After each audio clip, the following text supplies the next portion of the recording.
Hey guys, it's Jeremy again. We're going to do another lap guide video. Today we're at Sebring International Raceway. We're driving the Chevrolet Corvette Z06 GT3R, per usual, and we're in a setup of my own design. I've been working on it the past couple days, and I finally got it into this little sweet spot I'm pretty happy with. We're in a test session, but we set it up off of the practice sessions Tim's got set for this week, so weather, track temps, all that jazz. They're all the same as what we're going to be working with this week leading up to the Grand Prix, and about the same as what we're going to have come Saturday afternoon. We're able to pull off a 1 minute 57.596. It's a pretty quick lap around Sebring, all things considered. Sebring is bumpy as all get out, and it's really tough to get a good lap together just because there's bumps on entry, there's bumps at the apex, there's bumps on exit. They always just seem to unsettle the car when you need that grip the most. We're going to run this lap guide video the same way we did the guides in the past.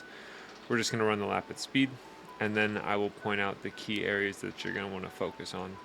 Sebring is one of the oldest tracks we've got here in the States as far as that's still running, you know. I think the first race was in like 1952. You can see they've got all the old winners tacked up here along pit lane. It was an old military base prior to that.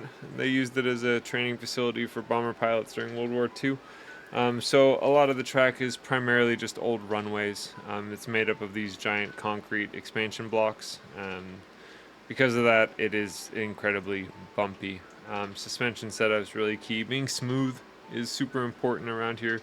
You'll notice that I run a higher gear through a lot of these corners, mainly just to give myself more confidence on throttle application on exit. Just because the Corvette's such a stiff car, the bumps can really just kill you around here. Apologies in advance if the baby wakes up and starts fussing, and apologies if the lullabies are bleeding through, or if you guys can hear the Glaswegian toilet in the background. But baby boy likes his music and he likes his fountain. And he also likes his race cars. So without further ado, let's get it.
And across the line. So, as you can see, we're able to pull off that 1 minute 57.596. It's a pretty quick lap around here.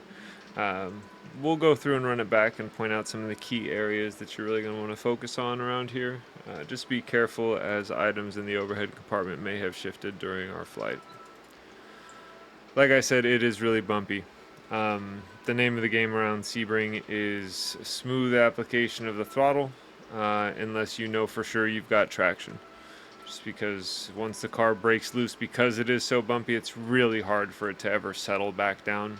It takes a while for it to really get its legs back underneath itself. Working our way down the front straightaway to start the lap. Just like we covered in the last lap guide, the start of any good lap begins with a good exit out of the final corner.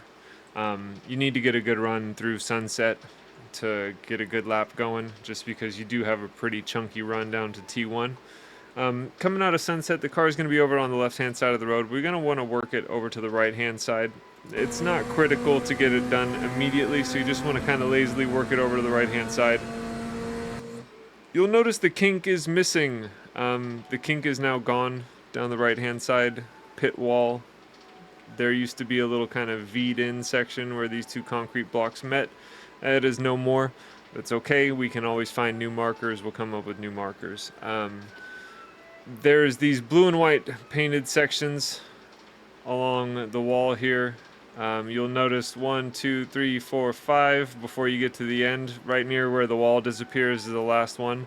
This fifth one lines up with these telephone lines, power lines, whatever you want to call them, that go over the track, which also lines up with this building. There's a couple different markers you can kind of choose from, but they're all about the same point of reference. Whichever one works best for you, pick one. There's also kind of a section of like tar / chipped off paint down this white line that's about at the same point. So whichever one it's like easiest to pick up on for you is the one I would go for. There's also a shadow that's cast by those power lines during midday, but obviously that's not the most consistent braking marker because it's going to move around. Either way, where we're looking for, you can see there's this section of like tar, asphalt patch, whatever you want to call it. They just kind of crack fill, you know. It's shiny in the midday sun, but you'll see in the mirror it's dark. It's like a black color, kind of like asphalt. We're looking to get on the brakes right around this point. Nice and smooth, deliberate on the brakes. There's that little patch that I was talking about in the rear view camera. Working the car down the right hand side wall here, and then we just kind of guide it in nice and smooth, kind of just maintenance braking through the corner here. I keep the car tucked in along the left hand side wall. T1 is very deceptive here at Sebring. It is big, wide open spaces on entry, and it tightens and narrows like a funnel by the time you get through turn 1. Be mindful of that come race time. It's really easy to push 4 or 5 wide into T1 here at Sebring, but there is not enough room for all of those cars to make it through at the exit. Like I said, I keep the car tucked in towards the left-hand side wall. The goal is to not hit this inside wall, obviously, and we're looking for this cone that's tucked up on top of the fence here. As soon as I can pretty much pull even with the cone, I'm looking to get back on the throttle. It's really important to commit to throttle coming through turn 1, but it's kind of a make or break corner. You're either hero or zero coming through here. You nail the line or you don't. If you get on throttle too early, you're going to run wide and go off into this dirt, and you can never really get it back unless you fully back out of the corner, and by then you've killed your lap time. I have no idea how I didn't pick up an off track here. I got really lucky. I guess the stewards were paying attention to something else. There must have been an alligator out on track. I don't know. It's Florida. But I've run through here, this line on previous laps, and I did get an off track, so just be careful. Normally I try and keep my right side tires on this curb here and not go any further, just because the off tracks are so brutal on the exit of turn 1. Keep the car down the right hand side of the road. This is technically turn 2 as we cross over that little service road, that kink to the right. We're entering turn 3 here. It's pretty much a 90-degree left. I keep the car as far to the right as I can as I'm on my brakes. Down into 3rd gear. Like I said, I've been trying to hold higher gears in the Corvette around here. It just keeps the car a little bit more stable with throttle application over these bumps. We want to avoid this curb on the left-hand side. You can touch it on exit, but you don't want to hit it too early into the corner, just because the Corvette is such a stiff vehicle. If you do bump that curb, it's going to push the whole front end wide, and it's going to compromise your line through this entire corner complex. You see, we just kind of sort of round off that curb. We don't touch it. This next curb, however, this is one of those rare curbs that you can attack in the Corvette. You can't go ballistic over it. You'll see that I lift on the throttle and just kind of let the car glide its way over the bumps. Just maintenance throttle through here, because if you do give it the beans, the back end's going to come around as soon as both back tires hit the ground. The Corvette is such a stiff car that it's going to bounce like crazy after you do this, and if you are too aggressive with your throttle application, she's just going to bite you. So you'll see I don't really get back to full throttle until I'm sure the car is planted, and even then it's just for a split second. We're right back off the throttle and we're braking to set up our run through turn 5 onto this little mini straight. We want to coax the car around this curb. It's the same strategy as the left that set up this complex, turn 3. We want to work our way around the turn 5 curb. You don't want to touch this curb at all if you can avoid it, because it's going to push the nose of the car wide and it's going to completely kill your run onto this little mini straight. You'll see we're able to just barely tuck it around that curbing and then hard onto the throttle. You want to avoid going too far out here, just because the car is going to get really loose if you touch a wheel off into the dirt, plus it's going to kill your acceleration through the bend. Coming through Big Bend, pretty straightforward. You just keep the car down the right hand side of the road. Minimal steering input, so you don't want to fight the car to the right, you know, but you do want to maintain the shortest route possible through this section of the track, and then let it walk its way out to the left hand side of the road coming into the hairpin. I normally set up my braking either at the 4 or in between the 4 and the 3 cones. It kind of depends on how good of a run I've gotten through the bend, or if I'm fighting somebody, how aggressive I want to be into the braking zone, etc. There's multiple ways you can attack this. I found that being able to be off the brakes before the apex and roll some speed through the corner helps avoid braking traction under acceleration. And so I get on the brakes right around the 4 cones. Hard, deliberate braking down the left-hand side of the road. Keep it to the left as long as you can. I go down into second, and I keep it in second. And we're working our way. You can chop this dirt here. I found the Corvette gets really unsettled, especially coming back up onto the curbing and onto the track. And so I avoid it. We just try and work the car around the dirt at this point. Early throttle application to just coax the rear of the car around, and as soon as I can tell that we're going to be able to kind of straight shot this line here, you can see we've got our line set up. We're opening up the steering and we're putting our foot down. Just be ready to catch it. The back end does like to snap through there. You don't want to chop too much of this little left kink. You will pick up a cheeky little off track through there if you're not careful. And then we're making our way down through Fangio. Pretty straightforward. Nice smooth right-hander into a left. You want to minimize your steering inputs. Avoid the curbs if you can, just because it's going to kill a little bit of your forward momentum. There's enough bumps as it is around Sebring.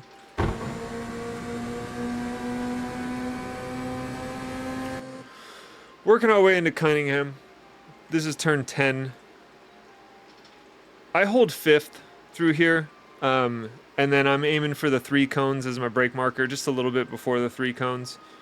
And we're going down to 3rd. This is another corner that we want to loop around this curb on the right-hand side here and just kind of button hook it to make sure that we can get nice smooth throttle application and power our way through the corner. As soon as we get around, you can see we're hard back on the throttle. Being in a higher gear allows me to commit to throttle like that without worrying about the rear end snapping loose as much. It's not a fail-safe. It doesn't mean that you're not going to break traction. It just means it's harder to, and when it does break, it's a lot more predictable because you're lower in the power band.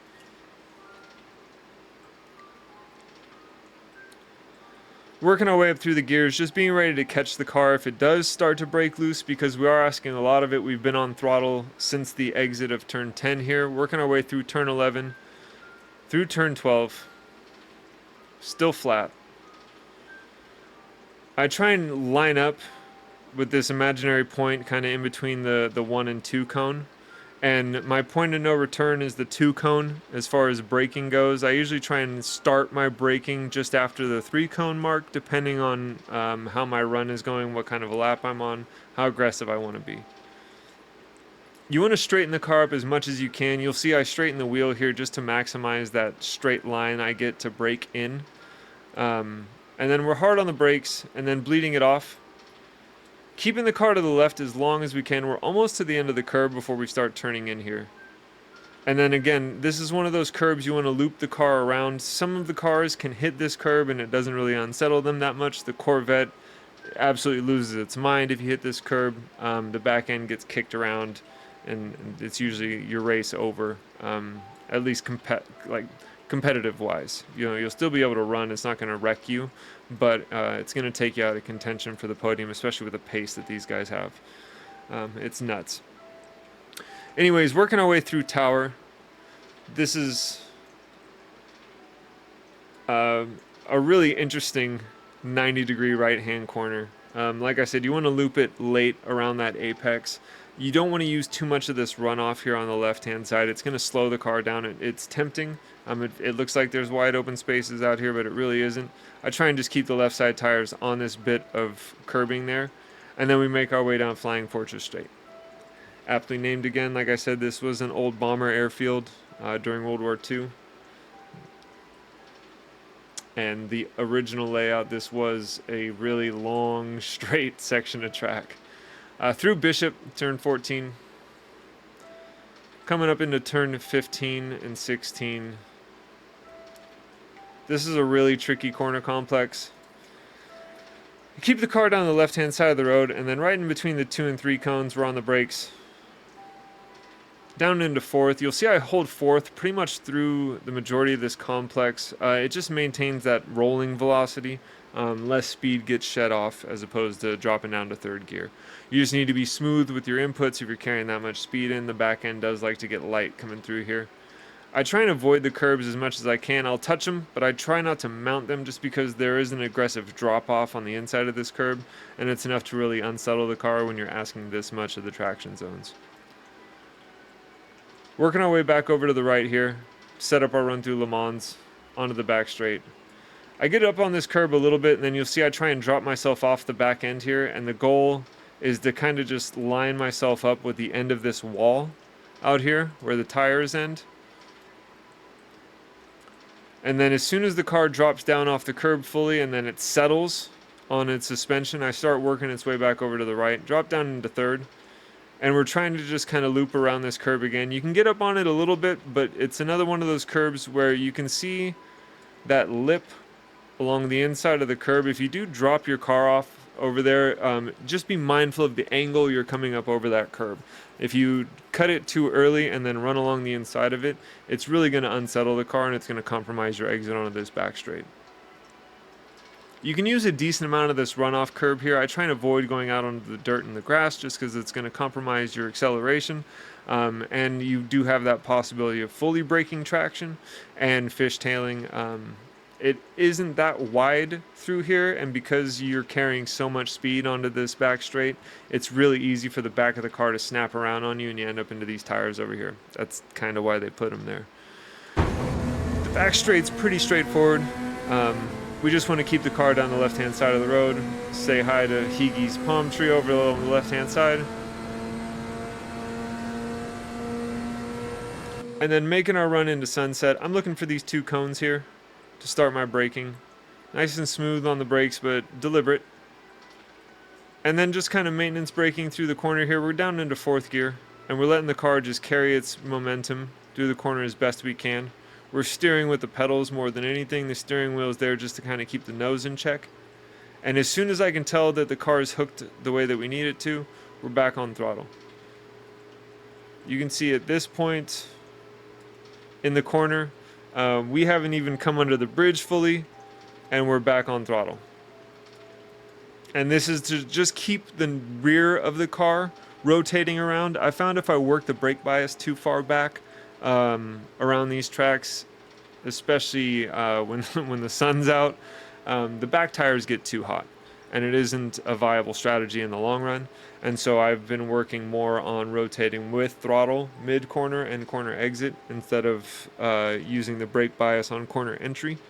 And so we're getting on the throttle early coming through Sunset and just letting the back push its way through and overpower the nose of the car. You can use a decent amount of the outside of the corner here, but again, avoid these tires. It's one of those deceitful kind of corners where it looks like you have all this room, but then the tires kind of come back to you, and it pinches back here a little bit. So just be mindful of that. You want to make sure that you're giving yourself plenty of room for the car's momentum to kind of carry it out further than where your steering is taking it. And you can ramp up a little bit there on the left-hand side, and then back out and across the line. You see the fuel light blinking at us there. I think when I started this run, I had about 5 laps of fuel. So we had about 2 or 3 laps left on there. We weren't bone dry, but it was pretty light. I wouldn't expect to see these times on a full tank. That being said, they're not unheard of. So just be mindful.